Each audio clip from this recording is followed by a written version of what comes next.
In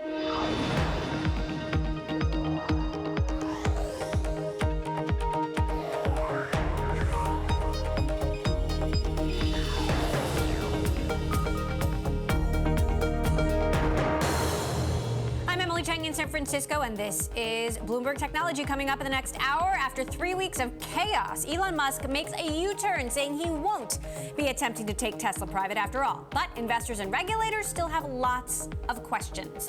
Plus, Facebook's continued fight against hate speech around the world, why the social network has banned Myanmar's top military chief amidst an ethnic cleansing campaign that some say has gone on far too long. And it is almost that time of year for Apple, the new colors and sizes you can expect for new iPhones. We have the scoop. But first, to our top story, Elon Musk has made a dramatic U-turn on his controversial attempt to take Tesla private. After almost 3 weeks of fever-pitched excitement, Musk wrote a blog post late Friday that the electric car maker will remain public. Musk wrote, "I knew the process of going private would be challenging, but it is clear that it would be even more time-consuming and distracting than initially anticipated. After considering all these factors, I met with Tesla's board of directors yesterday and let them know I believe the better path is for Tesla to remain public." With the distraction, quote unquote, out of the way, analysts expect the focus to return to the fundamentals. Tesla's ability to churn out its Model 3 sedans at a steady, sustainable rate, as well as turn a profit on the car. But will the going private saga aside be as easy as Musk hopes? Joining us now from New York, Tigris Financial Partners Chief Investment Officer Ivan Feinseth. Also with us, Bloomberg Business Week's Max Chafkin, who of course helps us cover Tesla. So Max, did Elon really have a choice here? No, and if you read between the lines, I mean, he said when he tweeted, that funding was secured. But if you look at both his statement and the reports that came out, it wasn't there. And that aside, I mean, this deal didn't make a whole lot of sense to begin with. Tesla has done very well on the public markets, and the argument that this was going to be somehow less of a distraction for the company, which is what Musk initially said, didn't really make a lot of sense, because as we saw, this created kind of a circus for 2 weeks. Now, Ivan, you have potentially multiple SEC inquiries here, issues around potential SEC fraud, market manipulation. Is this something that investors and analysts can easily forget, or is Tesla going to be plagued by uncertainty for the foreseeable future? I think there will be some issues surrounding Musk in that tweet. In the end, I don't think it will be some type of bad punishment, but I believe he will be fined. I think he will be able to keep his CEO role, but this was just an issue of bad process and bad governance, and I think was motivated by Elon's own frustration of dealing with production issues and market issues and journalists and analysts and short sellers that motivated him to send the tweet in the first place. Max, what are broader investors and analysts? What is the community saying? I mean, do they still, as far as you can tell, want Elon Musk in this job? Yeah, I mean, absolutely. I think Elon's even the critics probably would be cautious about just tossing him out, because the fact is the company needs to do so much over the next couple of years to justify its valuation, and even in the ways that Elon Musk has failed or has failed to live up to expectations, it's not easy to see how you bring in, regular car executive and you necessarily do a whole lot better. And the fact is, a lot of these investors see it as a bet on him, not as a bet on Tesla, not even as a bet on electric cars. So it's this kind of weird box that they've been in for basically the last year. I wonder, though, Ivan, has Elon Musk fundamentally undermined the trust that investors will have in him? I mean, we uncovered multiple untruths here. Not only that funding wasn't secured, but that he didn't actually spend only 2 hours in Spain, but he was gone for 5 days from the factory floor, as he should and easily could have been. But there is this, pattern of lying, essentially. Well, he has never met his production goals, and the market and investors forgive him for that. I think you have to look beyond some of these short-term issues and unfortunate issues and look, as Max says, to the bigger picture of what the company must do over the next few years to increase production, bring out the additional models in the pipeline to justify the valuation. Max, talk to us about the potential penalties that could result as a result of these SEC inquiries. You know, we've talked about potential criminal liability. We've talked about fines. New Street Research suggested that he could agree to certain controls on his communications. You know, would that mean he can't use Twitter? I think a lot of Tesla investors would hope that. I mean, one of the ironies of this is if Elon wanted to squeeze the shorts, he probably would have been better off just stopping tweeting, announcing a 3-month hiatus from all tweet activity, which probably would have cheered up a lot of investors and helped him out. I think one thing that happened here is we saw basically a crack in the support for Elon Musk, both at the board level and on the investor level. So it's not as if people want to just dump him overboard or even necessarily rein him in. But I think this, combined with some other stuff, could start to lead to some significant changes. And those other things could be, disappointing results in terms of bottom line or production numbers, or something more dramatic from the SEC than just a fine. Meantime, Ivan, Bloomberg's Model 3 tracker appears that Tesla could have actually exceeded 6,000 Model 3s a week this month. I mean, presumably that is good news if they can keep it up. But what are you actually monitoring on the factory floor? Well, I think the target of 5,000 and even potentially 6 would be good. To go over 6 may not be good. You don't want to ever increase the production too much and then have issues with the cars. I think in the bigger picture, in what has happened here, there is a need for increased governance at Tesla, and this whole event may actually make Tesla a better company and make Elon more focused on production and less distracted by the outside issues. So this actually could be a benefit in the long term. Well, on that note, we had the folks at UBS on the show last week, and they found some pretty significant quality issues when they looked under the hood of the Model 3. Gaps in the car, for example, that were quite unusual. Does that concern you? Well, any issues in production is always concerning, but I will tell you that the quality of the car that they produce is incredible. They make one of the most high quality cars there is. They have not only created a new production process, they've invented things like a new way to weld aluminum. They actually fuse it. And a lot of their production processes they've created are unique to the company. The fit and finish of the car that I've seen of cars that I have seen and experienced is incredible. So I would be surprised if there were some production issues. But sometimes there is, and when you're rolling out a new model and you have to keep improving it. I mean, that's like the Six Sigma process, is to move to the 100% quality control level by eliminating all the variables. So there's always an ongoing improvement process. But I would be surprised if there were really any significant issues. Max, given the amount of control that Elon Musk already has at Tesla, how realistic is it to think there could be a new governance structure? Well, I think he would have to decide that it was the way forward, or there would have to be, like I said, some additional sort of red flag that would cause his friends, really his board members are his friends, to try to rein him in. That said, there's precedent for this, and I think if Elon Musk were able to find a way where he were able to have less involvement, I think that's something that he would like. I mean, he said as much, and I think it's in some sense, it's a failing of his that he hasn't been able to figure that out. That said, right. I'm not sure how they would make that work, and given the way that the board is structured, it's hard to see them doing it, without his consent. Bloomberg Businessweek's Max Chafkin, as well as Ivan Feinseth of Tigers Financial. We're going to continue to talk about this later in the show and later in the week, I'm sure. Thank you. Well, Warren Buffett is making his first investment in an Indian startup. Bloomberg has learned that Buffett's Berkshire Hathaway has agreed to a stake in the company behind Paytm, India's biggest digital payments brand. Buffett is set to acquire as much as 4% of 197 Communications. The investment would value the company at more than $10 billion. Quick programming note, Bloomberg's David Weston will sit down with Buffett on Thursday at 11:30 a.m. Eastern Time, 8:30 a.m. Pacific. You don't want to miss it. Coming up, Amazon's takeover of Whole Foods this past year has been slow and steady. Now we have new data on how the partnership is impacting other grocery stores nationwide. We'll discuss next. And later this hour, Apple is tripling down on the iPhone 10. What the next versions of the iPhone will look like, we've got the scoop. This is Bloomberg.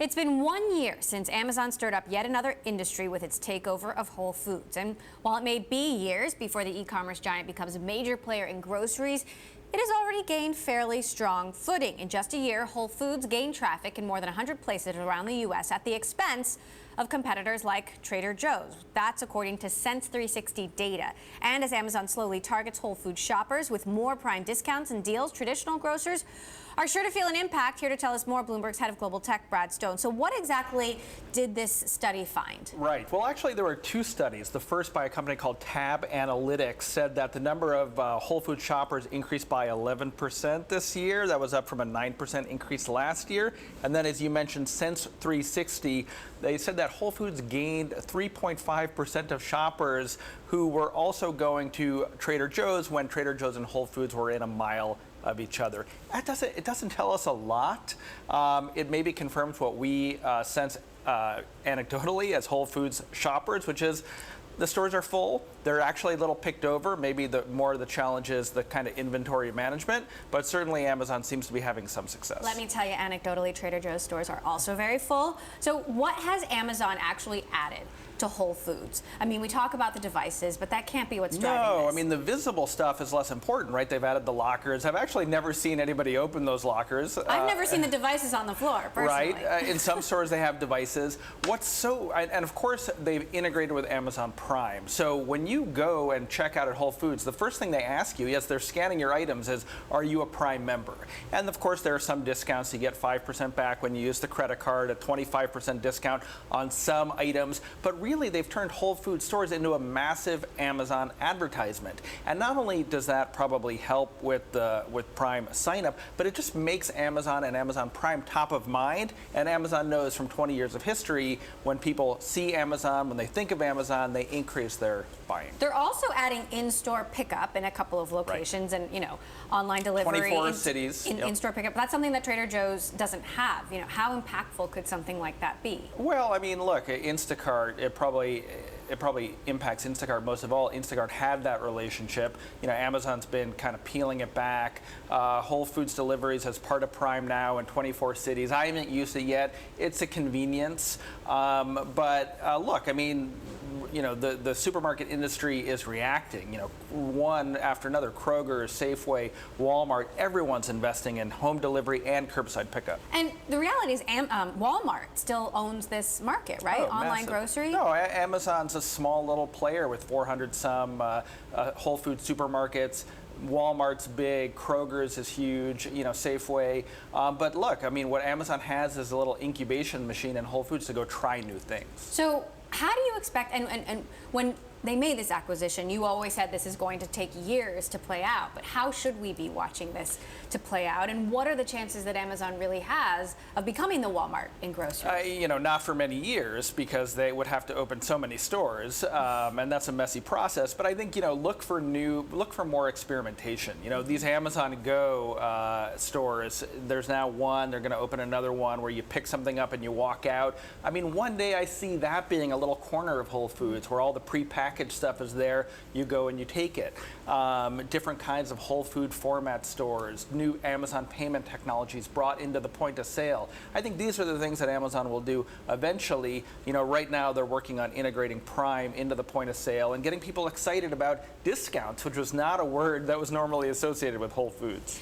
And how profitable do you think grocery can become for Amazon? I mean, certain businesses like AWS have become these breakout successes. Other businesses have had much, much smaller margins. Is groceries always going to be a low-margin business? I mean, I think it inherently is. From what I know about the supermarket industry, it's low margins. Of course, that doesn't bother Jeff Bezos or Amazon. They thrive in a low-margin environment. And look, it also gives them these retail footprints, these physical footprints, to go and do, pharmacy, which they're very interested in doing, to expanding the possibilities of these stores as showrooms for devices. Amazon has ambitions in clothing, apparel. Obviously, physical stores is very important for that, and so Whole Foods gives them a way to learn and to expand. And do you think the Amazon brand itself is changing the perception of it? Because Whole Foods was always, it was a bit more luxurious, wholesome foods, and Amazon is kind of the opposite. Right. Maybe known more for being a kind of economical alternative. So is your question, is Amazon changing the Whole Foods brand? Will the perception of the Amazon brand, do you think that can actually evolve in the other direction? Well, I mean, look, Amazon used to be books, right? I mean, now it's a million different things. So if Bezos has taught us anything it's in the last 20 years, is that, brands can be fungible. They can be malleable. It can stand for a lot of different things. All right, Brad Stone, head of Bloomberg's Global Tech Unit, thank you so much for weighing in.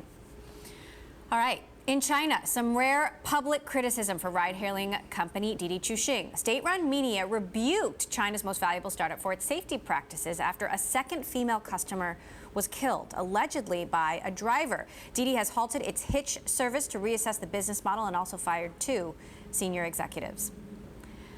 Coming up, 10,000 dead and 1 million who've lost their homes in Myanmar. Did social media play a part in the ethnic cleansing of a Muslim minority? That's next. And Bloomberg Technology is live streaming on Twitter. You can check us out at Technology, and be sure to follow our global breaking news network, TikTok, on Twitter. This is Bloomberg.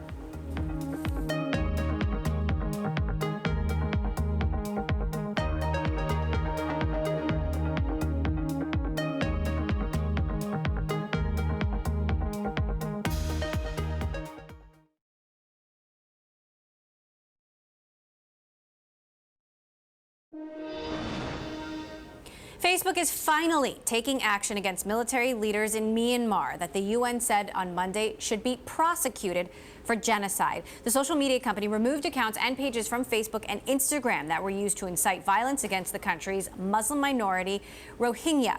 Those pages were followed by nearly 12 million people. At the same time, it banned the military's commander-in-chief and television network. Reports say that some 10,000 people have been killed as a result of top commanders acting with, quote, genocidal intent. Nearly 1 million Rohingya have fled into neighboring Bangladesh. Facebook announced the bans in a blog post saying, while we were too slow to act, we're now making progress, and we want to prevent them from using our service to further inflame ethnic and religious tensions. Joining me now to discuss, Bloomberg Tech Sarah Fryer. And yes, Sarah, this has been going on for years. Why now? So the fact that the UN has come out and named these folks gives Facebook wide cover to do this kind of mass banning, but they could have acted on their own. They have known about this kind of ethnic violence since at least 2014. So slow to act is a little bit of an understatement. So talk to us a little bit about how Facebook was actually used to incite violence in this particular case. So the rumors about this Muslim minority have been spreading, giving people the sense that they are worth killing, that they shouldn't belong. And those lies have spread on Facebook, inciting violence in the region. But Facebook has expanded into regions like Myanmar and like Sri Lanka and beyond, without really considering that they would need to moderate content in that local language, or even understand the kind of ethnic tensions that could be taking place there. The UN actually quotes a Facebook post from 2017, the general of Myanmar, as proof of pre-planned attacks. I mean, is there an argument to be made here? And I've heard critics like Roger McNamee make this argument that Facebook has perpetuated these atrocities by leaving these pages up. Well, absolutely, but they have grown into these regions without really thinking about the consequence of having this large-scale social media platform there, and they have been sort of waiting for people to report content for takedown, and in many cases they are not well equipped to understand what exactly could be inciting violence in that language which they just recently created a policy that would take down content for inciting violence. But as you know, their content policies are very built up over time based on things that they've seen. It's all a trial and error process. They're creating policies based on the bad things that have happened in the past. And this is one of the bad things that they will have to add to that list to make sure it doesn't happen in the future. And depends on user behavior and having the infrastructure already built up for users to actually flag that content. This isn't just happening in Myanmar. Talk to us about what's happening in India with WhatsApp, in the Philippines as well. In India, it's almost harder because WhatsApp is end-to-end encrypted, so Facebook can't even see what people are saying to each other that's leading to violence. We know that there have been mob lynchings, there has been a lot of false information that's been spread that has incited people to be violent to each other, but we don't know when it comes to WhatsApp, when it comes to those encrypted messaging forms, we don't know what Facebook can really do. There's no content reporting mechanism the way there is on their services that they can see on their end. And what has Facebook said about this particular problem in India? Facebook has said that they are obviously, it's like the same thing we've seen from them before, that they are very saddened about this, that they're looking into it, that they're working with their local people who are subject matter experts on the ground and trying to figure out what they can do. But it's going to be a very quick learning curve for them. And honestly, it's going to be difficult to instill confidence in the local government or in the local population that they'll be able to handle this, given that they're kind of learning on the job. And what about the Philippines? What's happening there? In the Philippines, it's a different kind of problem because you see actually the government, which Facebook has trained to use Facebook in a more effective way, the government is the one that's spreading the lies that are causing people to engage in violence against each other. So when it's a government, does that break the rules in a different way?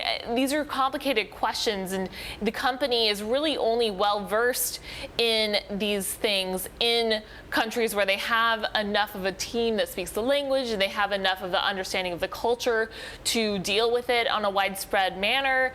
And if you look at their content policies, a lot of if you read through the rules that they've made, a lot of them are English-centric rules, the kinds of things that have been done on Facebook and taken down, very specific rules for each thing. There have been a lot of deep dives written recently about how those rules came about. Right. But 2 billion people use this product, more than 2 billion, and new things are going to come up all the time. Bloomberg Sarah Frier, thanks so much for filling us in. I know that's one we'll continue to follow. Coming up, Apple's new iPhones are likely to have a familiar design. Why the world's most valuable company is planning to triple down on the iPhone 10. Details ahead. This is Bloomberg.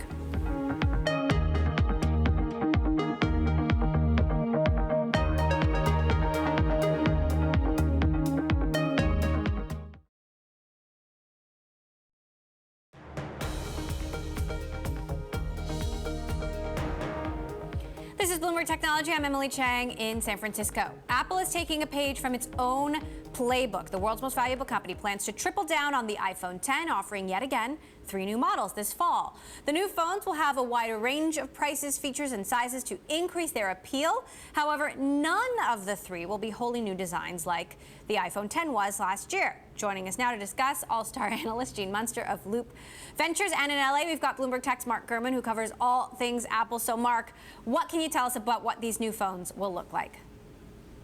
First of all, I think Gene's more of a superstar than an all-star, just another tier up. But what do we know about them? We know there'll be 3 phones. They're all going to look like the iPhone 10. They're all going to have Face ID. There's going to be 2 high-end OLED models, 1 lower-end LCD model that comes in several colors. Should be appealing to people upgrading from previous year's iPhones, perhaps the iPhone 6 or 7, or people coming from the iPhone 5 or iPhone SE. So it should be a big upgrade for them, but if you're coming from an iPhone 10 from last year, not a lot to see here new this year. Gene, is this a smart decision for Apple?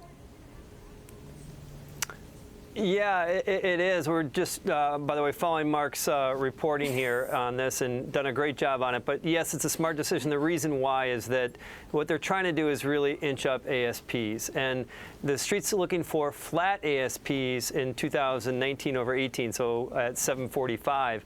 But this, if you just kind of look at the math, the most high-end phone, the one that's going to be about 25% bigger than the current iPhone 10, is probably going to start close to $1,200. And so you kind of pool all of this together, and what you come out with is an ASP of probably $830, $840 at its peak, and the last peak was just under $800. So that's a big deal, and I just want to also point out that this is yet another step in them broadening out the product line. The lowest iPhone starts at $350. Now we're going to have the most expensive one with the higher capacity is going to be $1,300.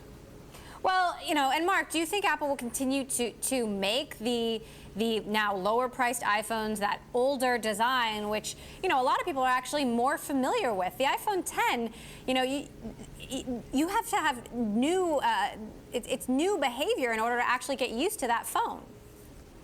That's a good question. I would look at the iPhone 7 specifically. This is the device that came out in September of 2016. I would be pretty unsurprised if they kept that around, dropped the price between $50 and $100, and made that the new low-end iPhone, replacing maybe the iPhone SE. That's something to pay attention to as well. So talk to us, Mark, about the colors. What are the options? Yeah, the colors are fun. What are the options? So we're told that for the two OLED phones, obviously they'll continue to offer gray and silver. They've been working on gold. They've been having some trouble getting the gold color working correctly, so perhaps we'll see that at a later update, perhaps next year, or maybe they'll have it ready for this year. On the cheaper models, we're likely to see those three main colors, so the gold, gray, and the white/silver, but also sort of a blue color and perhaps a red color as well. So a little bit more color this time around on the low-end phones. So, Gene, what kind of growth are you looking for then over the next year? We had Pierre Ferragu of New Street Research on last week who expects 2019 to be a really disappointing year for the iPhone. Would you agree? No, I think it's going to be kind of this 0 to 5% growth, and the emphasis here is on stability and visibility of the iPhone franchise. And that's a shift to how we've thought about the Apple story since the iPhone came out. It's always been about the excitement going in and then the inevitable anxiety as we get into the throes of a product cycle about what the tail looks like. I think we're shifting away from that, Emily, and I'll just point out there's one kind of easy way that we can see if, in fact, investors are starting to be more comfortable with a kind of 0 to 5% iPhone growth. And the answer is look at the stock action after they announced the iPhones. The stock has been moving up more recently, and in part in anticipation of what Mark's reporting here, but also this is typical in any given year. If it holds its gains, because usually it sells off, I think that's a sign that investors are okay with that slow kind of 0 to 5%. As long as it's growing, investors are going to be fine. So let's say it's closer to 0%. Then where does the growth come from? Is it services? Is it the purchasing of Apple Music and apps on the iPhone? Well, part of it is services. Obviously, we spend a lot of time thinking about that. This other piece that's getting kind of the layers are getting peeled back right now is around ASPs, and so we should see higher ASPs that we just talked about. So you can have, let's say, 0 to 5% unit growth, but with the ASPs, you get to a higher revenue growth number, and then those two capture probably about 80% or so of Apple's revenue. And the other X factor, the thing that can get investors exciting, obviously, is the cash that they're going to be returning. We think they're going to be returning cash at twice the pace that investors think over the next 2.5 years. And so that's another X factor. And don't forget about autonomy, and there's other things that they're working on too. So there's a lot, even though the stock is at all-time highs, a lot of reason for optimism going into those what seem to be slow iPhone growth numbers. So, Mark, aside from these new iPhones, what else are you expecting to see in September? Well, not necessarily September, but across September, October, November would be obviously the three phones, plus a revamped Apple Watch with a larger, nearly edge-to-edge screen, as well as new higher-end iPads coming a little bit later, faster processors, an Apple graphics card, as well as Face ID and the iPhone 10 interface from last year, finally coming to the iPad line. All right, saying goodbye to one superstar now. Bloomberg Tech's Mark Gurman, thanks so much. Gene, I want you to stick around because I do have to ask you about Tesla and Elon Musk's U-turn moment on going private. As I understand it, you're a little bit more skeptical that analysts and investors will really be able to forget this, especially given that now we know that there are multiple SEC inquiries going on and that this has been a huge disruption. How quickly do you think can Tesla really recover? Just to be clear, as I'm still a believer in the Tesla story, I think it has one of the biggest upsides of any tech company over the next 5 years, and understand that this is a very polarized investor base. But I think that the issue here is, to answer your question, Emily, is when can Tesla start to get back? It's going to take, call it 6 months, but there will be some relief if they can deliver what they said for the September quarter. And that was exiting the month of August at 6,000 vehicles per week. That compares to 5,000 at the end of the June quarter. But if they can talk about improved production of the Model 3, and along with that, the profitability of the Model 3, I think if we were going to put a percentage on it, I think half of the anxiety goes away if they can just do that. But inevitably, some of the things that happen here, this is a fourth unstated issue that when they talked about the reasons that they're going to stay public, there's a fourth unstated one. And what we think is that this is collateral damage from Elon Musk just over the past month and a half. That stuff doesn't just fix itself with a good September report. That takes time for investors to understand that he's behaving different on Twitter and being more measured as a public company CEO. Do you think this whole situation shows Musk's humanity or flaws? I mean, whether it's the media or investors or analysts, I mean, there's a lot that's gone into lionizing Elon Musk as a visionary, when in fact he's made a lot of mistakes and perhaps, you know, told a lot of untruths, especially in this particular situation. And the SEC may find that he is engaged in market manipulation and securities fraud. So let me just talk about the truth aspect of this. I've never met Elon Musk, but I've spent a lot of time talking to people who have worked closely with him.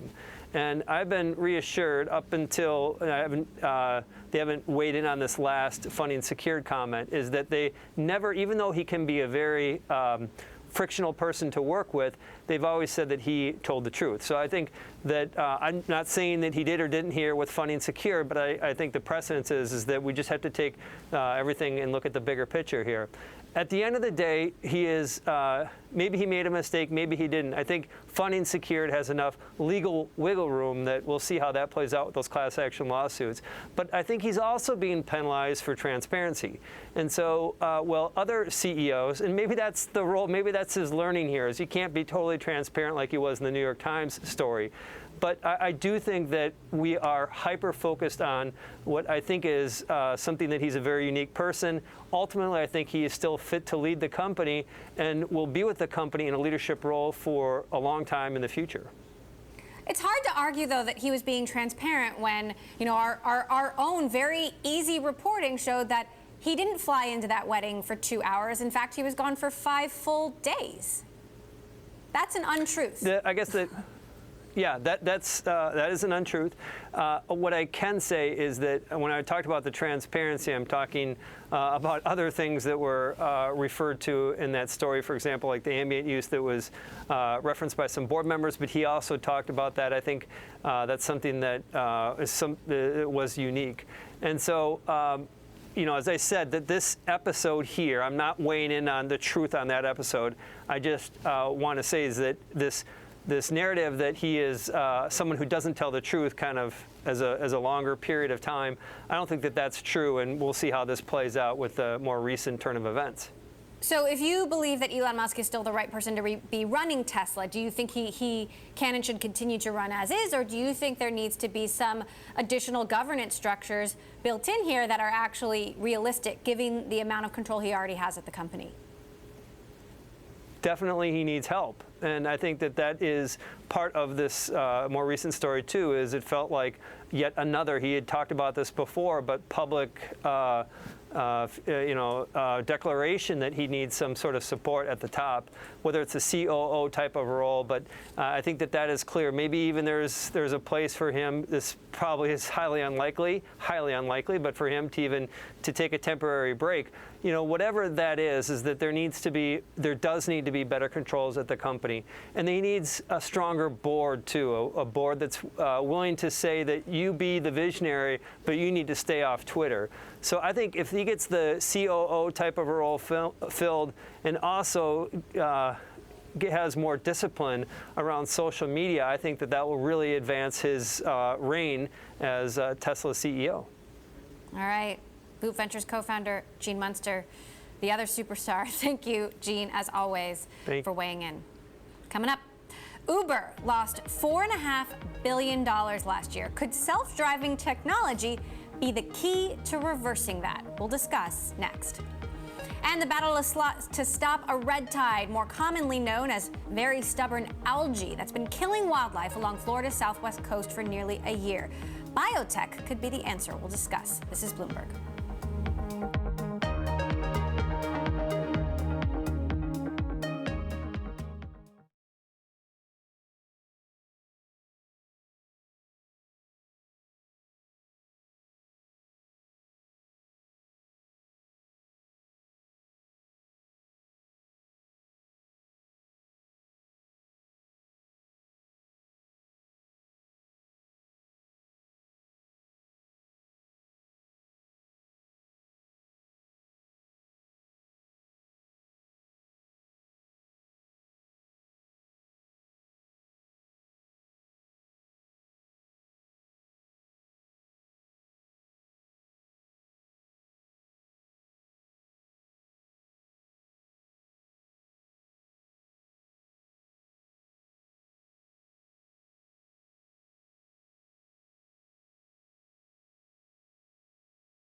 Uber has yet to turn a profit, but CEO Dara Khosrowshahi says that won't stop the ride-hailing company from being ambitious.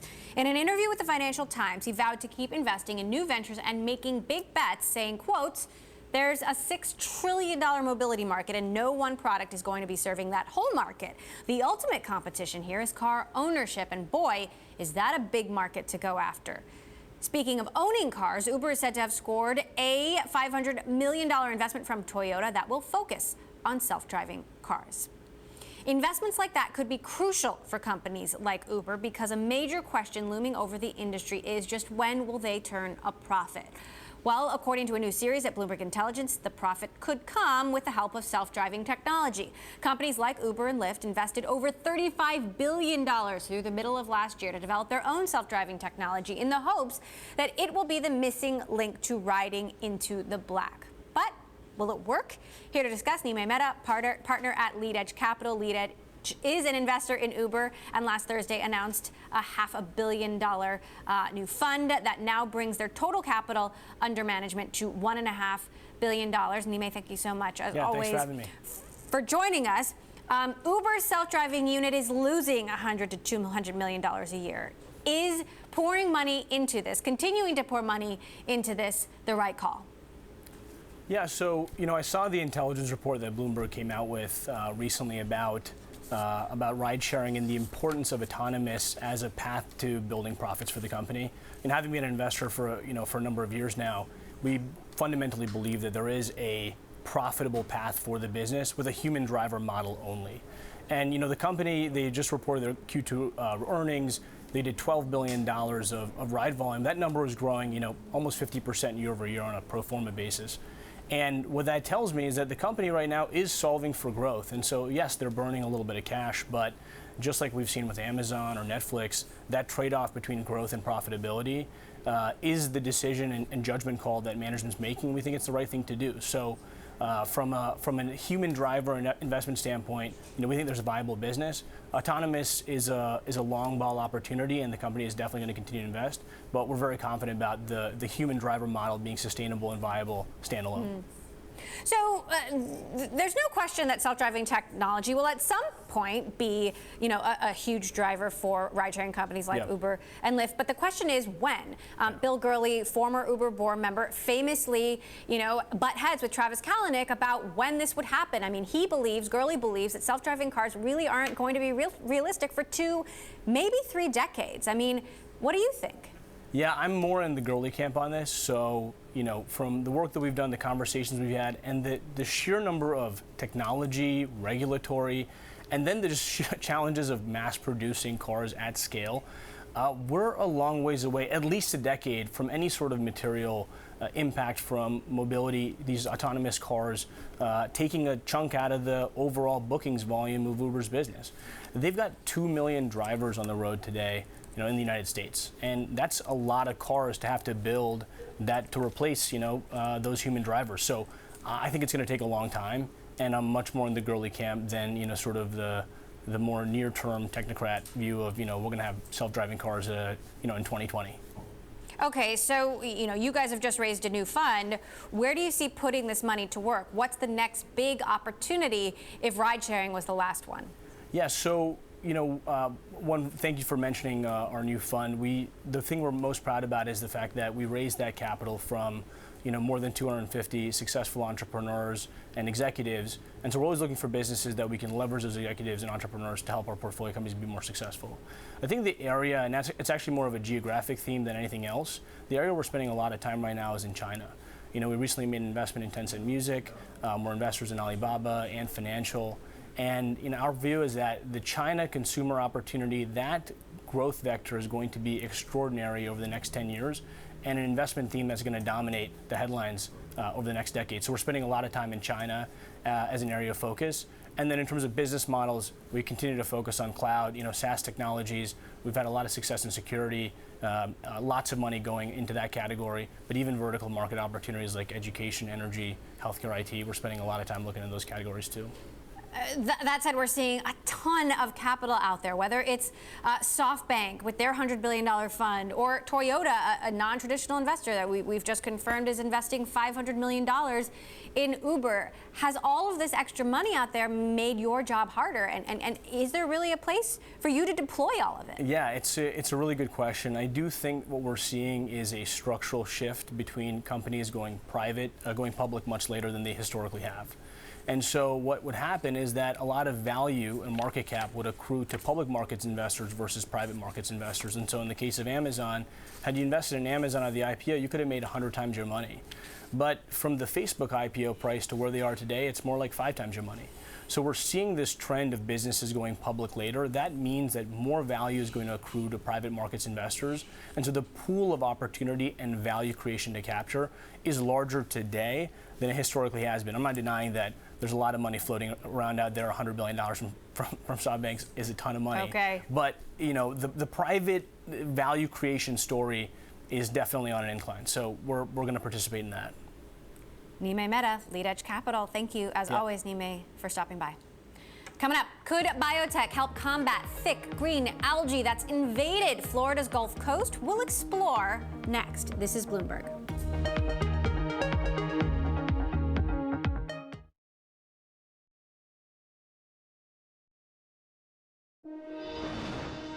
A colorful, toxic slime has blanketed several communities on Florida's Gulf Coast, covering boats, docks, and wildlife with a thick green goop and forcing people out of their homes.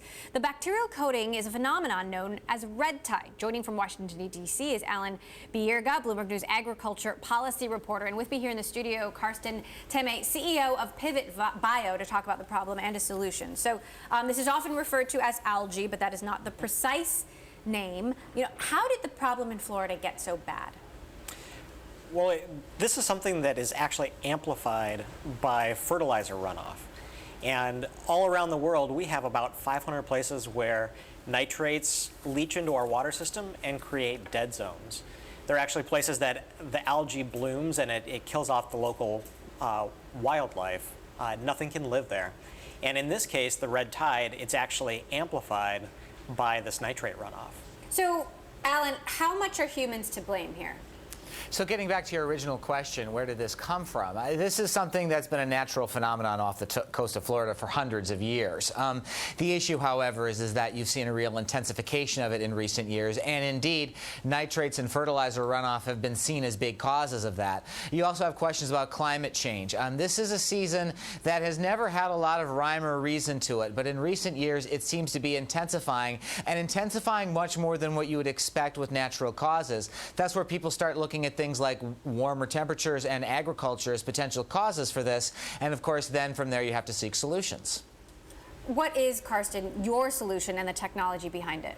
Well, I've got a vision that we can build a more sustainable food system by rethinking how we use fertilizer.